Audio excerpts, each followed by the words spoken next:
ചേട്ടാ 21ഓളം ഡ്രൈവർമാരെ കൊലപ്പെടുത്തി മുതലകളുള്ള കനാലിലേക്ക് എറിയുക.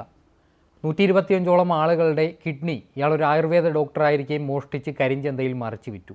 പറഞ്ഞു വരുന്നത് ഡോക്ടർ ഡെത്ത് എന്നൊക്കെ അറിയപ്പെട്ടിരുന്ന ഇന്ത്യ കണ്ട ഏറ്റവും കുപ്രസിദ്ധനായ സീരിയൽ കില്ലർ ദേവേന്ദർ കുമാർ ശർമ്മ എന്ന അലിഗഡ് സ്വദേശിയെക്കുറിച്ചാണ്. അലിഗഡിൽ ജനിച്ചു എന്നാണ് പറയപ്പെടുന്നത്. കൃത്യമായൊരു അറിവ് ഇപ്പോഴും ഇയാളുടെ ഹിസ്റ്ററി ക്ലിയർ അല്ല. അലിഗഡിൽ ജനിച്ചു എന്ന് പറയപ്പെടുന്നുണ്ട്. ഇയാൾ ആയുർവേദ വൈദ്യശാസ്ത്രത്തിൽ ബിരുദാനന്തര ബിരുദം ഉള്ള ആളാണ്, ഡോക്ടറാണ്, ആയുർവേദ ഡോക്ടറാണ്. അതും ലഭിച്ചിരിക്കുന്നത് ബീഹാറിൽ നിന്നാണ്. ഏതാണ്ട് 11 വർഷത്തോളം ഒരു ആയുർവേദ ക്ലിനിക്ക് ഇദ്ദേഹം നടത്തിയിട്ടുണ്ട്. പിന്നീട് അതിൽ നിന്നും കാര്യമായിട്ടുള്ളൊരു വരുമാനം ഉണ്ടാക്കിയെടുക്കാൻ സാധിക്കുന്നില്ല എന്ന് മനസ്സിലായതോടുകൂടി ഇയാൾ കുറച്ചുകൂടി വലിയ വിപുലമായ ചിന്തകളിലേക്ക് കടന്നു. അങ്ങനെ ഒരു ഡീലർഷിപ്പ് എടുക്കുകയും ആ ഡീലർഷിപ്പിൽ ഇയാൾ പറ്റിക്കപ്പെടുകയും ഇയാൾക്ക് വലിയ സാമ്പത്തിക നഷ്ടം ഉണ്ടാവുകയും ചെയ്യുന്നത്.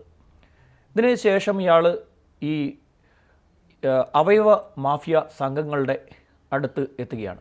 അടുത്തെത്തിയെന്നല്ല കഥ പറയുന്നത്, ഇയാളെ തേടി എത്തിയെന്നാണ്. ഇയാളെ തേടി ഒരു സംഘം എത്തുകയായിരുന്നു. ആ സംഘത്തിൻ്റെ നിർദ്ദേശപ്രകാരം, അവർ ആവശ്യപ്പെടുന്ന പ്രകാരം ഇയാളെ തേടി എത്തുന്ന രോഗികളെ അനാവശ്യമായ ശസ്ത്രക്രിയയുടെ പേരുകൾ പറഞ്ഞുകൊണ്ട്, സർജറിയുടെ പേരുകൾ പറഞ്ഞുകൊണ്ട് മറ്റു ഓരോ ഇടങ്ങളിൽ എത്തിച്ച് അവരുടെ വൃക്ക അടിച്ചു മാറ്റുക. ഇതായിരുന്നു ഇയാളുടെ പരിപാടി.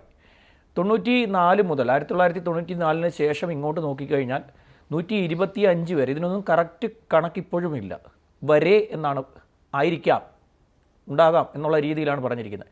അയാളുടെ കൊലപാതക പരമ്പരയുടെ കണക്കെടുത്താൽ പോലും 50 മുതൽ 50-ന് മുകളിൽ 100 വരെ എത്തിയേക്കാം എന്നാണ് പറഞ്ഞിരിക്കുന്നത്. ഞാൻ 50-ന് മുകളിൽ ആളുകളെ കൊന്നിട്ടുണ്ടെന്നാണ് അയാളുടെ കുറ്റസമ്മത മൊഴിയിൽ പറഞ്ഞിരിക്കുന്നത്. 50-ന് ശേഷം എനിക്ക് എണ്ണാൻ പറ്റിയിട്ടില്ല എന്ന് അയാളുടെ കുറ്റസമ്മത മൊഴിയിൽ പറഞ്ഞിട്ടുണ്ട്. എനിക്ക് തോന്നുന്നില്ല ഇന്ത്യയിലെ ഏതെങ്കിലും ഒരു ക്രിമിനൽ ഇങ്ങനെയൊരു മൊഴി, അത് വിദ്യാഭ്യാസമുള്ളൊരു ക്രിമിനൽ പറയുന്നു എനിക്ക് പിന്നെ കൊന്ന ആളുകളുടെ എണ്ണം എടുക്കാൻ പറ്റുന്നില്ലെന്ന്. അയാൾ പറഞ്ഞൊരു കാര്യമാണിത്. അങ്ങനെ ധാരാളം ആളുകളെ കൊലപ്പെടുത്തിയിട്ടുണ്ട് എന്ന് അയാളുടെ മൊഴിയിൽ തന്നെ ഉള്ളൊരു കാര്യമാണ്. അപ്പം ഇയാൾ എന്ത് ചെയ്യുന്നു വെച്ച് കഴിഞ്ഞാൽ, ഈ മാഫിയ സംഘം തേടിയെത്തി. ആ മാഫിയ സംഘം ഇയാൾക്ക് വലിയ തുക ഓഫർ ചെയ്തു. അതുപ്രകാരം ഇയാളുടെ രോഗികളെയൊക്കെ തന്നെ ഇങ്ങനെ എത്തിച്ചു തുടങ്ങി. അങ്ങനെ എത്തിച്ചു തുടങ്ങി ഓരോ രോഗികളെയായി ഇയാൾ ഈ മാഫിയ സംഘത്തിലേക്ക് എത്തിച്ചു കൊടുക്കും. അവരുടെ വൃക്ക ഇയാൾ അവർക്ക് കൈമാറും. വൃക്കയെടുത്ത് അവർ ട്രീറ്റ്മെൻറ്റ് എന്നുള്ള രീതിയിലാണ് വൃക്ക അടിച്ചു മാറ്റുന്നത്. അങ്ങനെ 125 വരെ പോയി. അതിനിടയിൽ ഇയാളുടെ ഈ ചികിത്സയെക്കുറിച്ചുള്ള പരാതികൾ വലുതായി. സാമ്പത്തികമായി ഇയാൾ മെച്ചപ്പെട്ടു, പക്ഷേ ചികിത്സയെക്കുറിച്ച് പരാതികൾ വലിയ രീതിയിൽ ഉയർന്നു. ഇയാളുടെ രോഗികൾക്കൊന്നും രോഗശമനം ഉണ്ടാകുന്നില്ല എന്ന് മാത്രമല്ല, അവർ വലിയ കുഴപ്പത്തിലേക്ക് പോകുന്നു, വലിയ വേദനകളൊക്കെ അനുഭവിക്കേണ്ടി വരുന്നു എന്നുള്ള രീതിയിലൊക്കെ പരാതികൾ വന്നതോടുകൂടി ഇയാളെ തേടി ആരും വരാതെയായി. അപ്പോഴാണ് ഇയാൾ ആളുകളെ തേടി ഇറങ്ങാൻ തുടങ്ങിയത്. രാത്രികാലങ്ങളിൽ ഇറങ്ങുക, ഹരിയാനയിലേക്കും ഉത്തർപ്രദേശിലേക്കുമൊക്കെ ഓട്ടം വിളിക്കുക. ഹരിയാനയിലേക്കാണ് പ്രധാനമായും ഓട്ടം വിളിക്കുന്നത്. അപ്പോൾ ടാക്സി ഡ്രൈവർമാർ, ചെറുപ്പക്കാരായിട്ടുള്ള ടാക്സി ഡ്രൈവർമാരെ ഇയാൾ കണ്ടെത്തി അവരെ ഓട്ടം വിളിക്കും. ഓട്ടം വിളിച്ച ശേഷം വഴിയരികിൽ എവിടെയെങ്കിലും വാഹനം അവരെ കൊണ്ട് നിർത്തിക്കുന്ന സമയത്ത്, ഇവർ ഡ്രൈവിംഗ് സീറ്റിൽ ഇരിക്കുന്ന സമയത്ത് ഇയാൾ ഇവരുടെ കഴുത്തിൽ മയക്കാനുള്ള ഇഞ്ചക്ട് ചെയ്യും.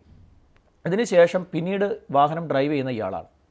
ഇയാൾ കൊണ്ടുപോയി ഇവരുടെ വൃക്ക അടിച്ചു മാറ്റുകയും ഇതിനുശേഷം ഇവരെ ഈ മാഫിയയുടെ നിർദ്ദേശപ്രകാരം കാസ്ഗഞ്ചിലേക്ക് കൊണ്ടുപോവുകയാണ്. ഉത്തർപ്രദേശിലെ കാസ്ഗഞ്ചിലേക്ക് കൊണ്ടുപോകും. കാസ്ഗഞ്ചിൽ കൊണ്ടുപോയ ശേഷം ഇയാൾ ഇവരുടെ ഈ മൃതശരീരത്തിൻ്റെ ഭാഗങ്ങൾ, ഈ കട്ട് ചെയ്ത ഭാഗങ്ങളാണ് കൊണ്ടുപോകുന്നത്. അത് ഹസാര കനാലിലേക്ക് എറിയും. ഇങ്ങനെയാണ് ഇതിൻ്റെ കേസിൻ്റെ രീതിയുള്ളത്. ഈ കേസിലുള്ള പറഞ്ഞിരിക്കുന്ന കാര്യം ഇതാണ്. അപ്പോൾ ഹസാര കനാലിലേക്ക് എറിയുമ്പോൾ, ഹസാര കനാലിൻ്റെ പ്രത്യേകത, അതിൽ ധാരാളം ഈ മുതലകളുണ്ട്. ആ മുതലകൾ ഈ മൃതശരീരം തിന്നോളും. അതുകൊണ്ട് പിന്നെ തെളിവുകളൊന്നും കിട്ടുകയുമില്ല. ഇതിനുശേഷം ഇയാൾ ഈ വാഹനത്തെ കരിഞ്ചന്തയിൽ വിൽക്കും. അതിൻ്റെ വിലയായി പറഞ്ഞിരിക്കുന്നത് 10,000 മുതൽ 30,000 രൂപ വരെയാണ് ടാക്സികൾ വിറ്റുകൊണ്ടിരുന്നത്, കരിഞ്ചന്തയിൽ വിൽക്കുക. അതിനും ഡീലർമാരുണ്ടായിരുന്നു. അതിലൊരാളെ പിടികൂടിയിട്ടുണ്ട്. ഇയാൾക്കൊപ്പം ഒരു കേസിൽ ഇയാളുടെ കൂട്ടുപ്രതിയാണ്. ഈ ടാക്സി ഡ്രൈവർമാരുടെ 7 ടാക്സി ഡ്രൈവർമാരുടെ കൊലപാതകത്തിലെ കൂട്ടുപ്രതി അയാളാണ്. അപ്പോൾ ഇങ്ങനെയുള്ള പ്രവൃത്തിയാണ് ഇയാൾ ചെയ്തുകൊണ്ടിരുന്നത്. ഒരു ഘട്ടത്തിൽ ടാക്സി ഡ്രൈവർമാരെ കിട്ടാതായതോടുകൂടി ലോറി ഡ്രൈവർമാരിൽ വരെ ഇയാൾ തിരിഞ്ഞിട്ടുണ്ട് എന്ന് ഇയാളുടെ ക്രിമിനൽ ഹിസ്റ്ററിയിൽ പറയുന്നുണ്ട്. ഇയാളെക്കുറിച്ച് പുസ്തകമൊക്കെ ഇറങ്ങിയിട്ടുള്ളതാണ്. ഈ ദേവേന്ദ്രകുമാർ ശർമ്മയെക്കുറിച്ച്, ഡോക്ടർ ഡാത്ത്. അപ്പോൾ അത്രയും വലിയ ക്രിമിനൽ സ്വഭാവം ഇയാൾക്കുണ്ടായിരുന്നു. അപ്പോൾ ഇയാൾ ആദ്യം പിടിക്കപ്പെടുന്നത് 2004 ഇയാൾ അയാൾ പറയുന്ന ഒരു കാര്യമുണ്ട്, 2004 എന്നെ പിടിച്ചില്ലായിരുന്നെങ്കിൽ ഞാൻ കൃത്യമായി ഈ നടത്തിയ കൊലപാതകത്തിൻ്റെ റൗണ്ട് ചെയ്തൊരു കണക്ക് എനിക്ക് പറയാൻ പറ്റുമായിരുന്നു. അതായത് ഇനി ആൾക്കാരെ കൊന്നിട്ട് ഏകദേശത്തെ ഒരു കണക്ക് എനിക്ക് എത്തിക്കാൻ പറ്റുമായിരുന്നു എന്നുള്ള രീതിയിലാണ്. അതായത് കൊലപാതകം ചെയ്തതിലൊന്നും യാതൊരു പശ്ചാത്താപവുമില്ല. രാത്രിയിൽ ഇങ്ങനെ ഡ്രൈവർമാരെ വിളിച്ചുകൊണ്ട് പോവുകയാണ്. ലോങ് ഓട്ടമാണല്ലോ പറയുന്നത്, ദൂരത്തേക്കുള്ള ഓട്ടമാണ് പറയുന്നത്. അന്ന് ഈ പറയുന്ന പോലെ നമ്മൾ ഈ ഇത്തരത്തിലുള്ള ഊബർ പോലെയുള്ള സംവിധാനങ്ങളൊന്നുമില്ലല്ലോ. ആരെങ്കിലും ടാക്സി രാത്രിയിൽ വന്ന് വിളിച്ചു കഴിഞ്ഞാൽ ഡ്രൈവർമാർ പോകാൻ തയ്യാറാവാറുണ്ട്. അങ്ങനെ 2004 ഇയാൾ ഹരിയാനയിലെ ഗുഡ്ഗാവിൽ നിന്നും പോലീസ് പിടിക്കുന്നു. ഇയാളാണെന്ന് തിരിച്ചറിയുകയാണ് പോലീസ്. വലിയ ചർച്ച വരികയാണ്. ഈ ടാക്സി ഡ്രൈവർമാരുടെ തിരോധാനവും അവരുടെ വാഹനം മോഷ്ടിക്കുന്നതുമൊക്കെ വലിയ ചർച്ച വരുന്ന സമയത്താണ് ഹരിയാനയിലെ ഗുഡ്ഗാവിൽ ഇയാളിലേക്ക് എത്തുകയാണ് പോലീസ്. പലതവണയും ഇങ്ങനെ ഡ്രൈവർമാരെ തേടി വരുന്നത്. അതിനകത്ത് 3-4 സാക്ഷികളുണ്ട്, സാക്ഷികളുടെ പേര് ഞാൻ വിട്ടുപോയി. അപ്പോൾ ഇയാളെ പിടിക്കുന്നത് ഹരിയാനയിലെ ഗുഡ്ഗാവിലാണ്. ഗുഡ്ഗാവിൽ നിന്ന് പിടിച്ച് പോലീസ് ചോദ്യം ചെയ്തപ്പോൾ തന്നെ ദില്ലിയിലെ ഡ്രൈവർമാരുടെ തിരോധാനത്തിലുള്ള കാരണക്കാരൻ താൻ തന്നെയാണെന്ന് സമ്മതിച്ചു. പിന്നീട് ഈ വാഹനങ്ങൾ കണ്ടെടുത്തു. അവിടെ നിന്നാണ് തുടങ്ങുന്നത്. അതായത് കരിഞ്ചന്തയിൽ വിറ്റ വാഹനങ്ങൾ ചിലത് നിരത്തിൽ ഓടിത്തുടങ്ങി. നമ്പർ പ്ലേറ്റ് മാറിയും പേപ്പർ മാറിയും ഒക്കെ അന്നൊക്കെ ഈ എളുപ്പത്തിലാണല്ലോ, കമ്പ്യൂട്ടറിൽ കയറിയുള്ള പരിപാടിയല്ലല്ലോ. അപ്പോൾ പേപ്പർ മാറ്റിയുമൊക്കെ ഓടിയ വാഹനങ്ങൾ പിടികൂടിയപ്പോൾ ഇതിൻ്റെ ചേസ് നമ്പർ വെച്ച് ചില വാഹനങ്ങൾ പിടികൂടി. അങ്ങനെയാണ് ഈ കേസ് തെളിഞ്ഞു തുടങ്ങുന്നത്. അപ്പോൾ ഇത് ആര് വിറ്റു, എങ്ങനെ വിറ്റു എന്നുള്ള കാര്യങ്ങളെത്തി. പിന്നെ സാക്ഷിമൊഴികൾ വന്നു, അതെല്ലാം ഇയാൾക്കെതിരായിരുന്നു. അങ്ങനെ ഗുഡ്ഗാവിൽ നിന്ന് പിടിച്ചപ്പോൾ ഇയാൾ പറഞ്ഞു താൻ ആണ് കൊലപാതകി. അന്ന് ഇയാൾ 21 വാഹനങ്ങളുടെ ഡ്രൈവർമാരെ കൊലപ്പെടുത്തിയെന്നാണ് പറഞ്ഞത്. പിന്നീടുള്ള ചോദ്യം ചെയ്യലിൽ ഇയാൾ 50 വരെ ഞാൻ എണ്ണിയിട്ടുണ്ട്, അതിൻ്റെ മുകളിൽ എനിക്ക് അറിയില്ല എന്ന് പറഞ്ഞു. പക്ഷേ ഈ മാഫിയ സംഘങ്ങളിലേക്കൊന്നും പോകാൻ ഇയാൾക്ക് അറിവില്ലാത്തതാണോ അല്ലെങ്കിൽ അവരെ സംരക്ഷിക്കാൻ വേണ്ടി ഇയാളത് പറയാത്തതാണോ എന്നറിയില്ല. എന്തായാലും ഈ അവയവ മാഫിയ സംഘത്തിലേക്ക് പോകാൻ അന്ന് പോലീസിനെ കൊണ്ട് സാധിച്ചില്ല. പിന്നെ ഇയാൾക്ക് ശിക്ഷ കിട്ടുന്നത് 2004 ആദ്യത്തെ ശിക്ഷ കിട്ടുന്നത്. 2004 രാജസ്ഥാനിലെ ജയ്പൂരിൽ അവിടുത്തെ ഡ്രൈവറെ കൊന്നതിൽ രാജസ്ഥാൻ കോടതി ഇയാളെ ജീവപര്യന്തം ശിക്ഷിക്കുന്നു. പിന്നെ കമൽ സിംഗ് കൊലക്കേസ് 2007. കമൽ സിംഗിൻ്റെ കൊലക്കേസ് 2004 നടന്ന കേസാണ്. അതിൽ 2007 ഇയാൾക്ക് വധശിക്ഷ കമൽ സിംഗിൻ്റെ കേസിൽ. പിന്നീട് നരേഷ് ശർമ്മ കൊലക്കേസിൽ ഗുഡ്ഗാവ് കോടതി 2008 ഇയാൾക്ക് വധശിക്ഷ വിധിച്ചു. അങ്ങനെ മൊത്തത്തിൽ ഇയാൾക്ക് 5 ജീവപര്യന്തവും 2 വധശിക്ഷയുമാണ്, 2 കേസുകളിൽ വധശിക്ഷയുമാണ് വിധിച്ചിരിക്കുന്നത്. അപ്പോൾ അത്രയും കൊടും ക്രിമിനലായിരിക്കുന്ന ഈ ദേവേന്ദ്രകുമാർ ശർമ്മയെ അടച്ചിരുന്നത് തീഹാർ ജയിലിലാണ്. ഇതിനിടെയാണ് 2020 കൊറോണ കാലം എത്തുന്നത്. അന്ന് ഇയാൾക്ക് 3 ആഴ്ചത്തെ പരോള് ദില്ലി കോടതി അനുവദിച്ചു കൊടുത്തു. ഈ 3 ആഴ്ചത്തെ പരോളിലിറങ്ങിയ ദേവേന്ദ്രകുമാർ ശർമ്മ പിന്നെ മുങ്ങിക്കളഞ്ഞു. പിന്നെ ഇയാളെ കിട്ടിയില്ല. പിന്നെ 7 മാസം കഴിഞ്ഞിട്ടാണ് ദില്ലി പോലീസ് ഇയാളെ പിടികൂടുന്നത്. അങ്ങനെ പിടികൂടി വീണ്ടും കൊണ്ടുവന്ന് ജയിലിലടച്ചു. 2023 ഇയാൾക്ക് വീണ്ടും പരോൾ അനുവദിച്ചു. അങ്ങനെ 2023 പരോൾ അനുവദിച്ച ശേഷം ഇയാൾ വീണ്ടും മുങ്ങിക്കളഞ്ഞു. പിന്നെയും തിരികെ വന്നില്ല.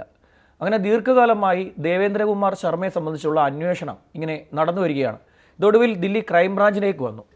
RK പുരത്തെ ദില്ലി ക്രൈംബ്രാഞ്ച് ഓഫീസിലേക്കാണ് ഈ കേസ് കൈമാറ്റപ്പെട്ടത്. അങ്ങനെ RK പുരത്തെ ദില്ലി ക്രൈംബ്രാഞ്ച് ഓഫീസിൽ കിടന്ന കേസ് അവരന്വേഷിച്ചുകൊണ്ടിരിക്കവേ രാജസ്ഥാനിൽ ദൗസ എന്ന സ്ഥലത്തെ ഒരു ആശ്രമത്തിൽ നിന്നും അവർക്കൊരു ഫോൺ കോൾ എത്തുകയാണ്. ഇവർ പുറപ്പെടുവിച്ചിരിക്കുന്ന ലുക്കൗട്ട് നോട്ടീസ് കണ്ടിട്ടാണ് ഈ ഫോൺ കോൾ വരുന്നത്. അപ്പോൾ ആ ഫോൺ കോളിൽ പറഞ്ഞു, നിങ്ങൾ അന്വേഷിക്കുന്ന ആൾ ദേവേന്ദ്രകുമാർ ശർമ്മയുടെ മുഖഭാവം ഉള്ള ഒരാൾ ഇവിടെയുണ്ട്, അയാൾ ഒരു സന്യാസിയാണ്, ഇവിടെ ഉണ്ടെന്ന് പറഞ്ഞു. അങ്ങനെ പോലീസ് വളരെ രഹസ്യമായി കഴിഞ്ഞ 2 മാസങ്ങൾക്ക് മുമ്പ് മെയ് മാസത്തിൽ ഈ ദൗസയിലേക്ക് എത്തുകയും ഇയാളെ പിടികൂടുകയും ചെയ്തു. ഇയാളിപ്പോൾ വീണ്ടും തീഹാർ ജയിലിൽ അടച്ചിരിക്കുകയാണ്.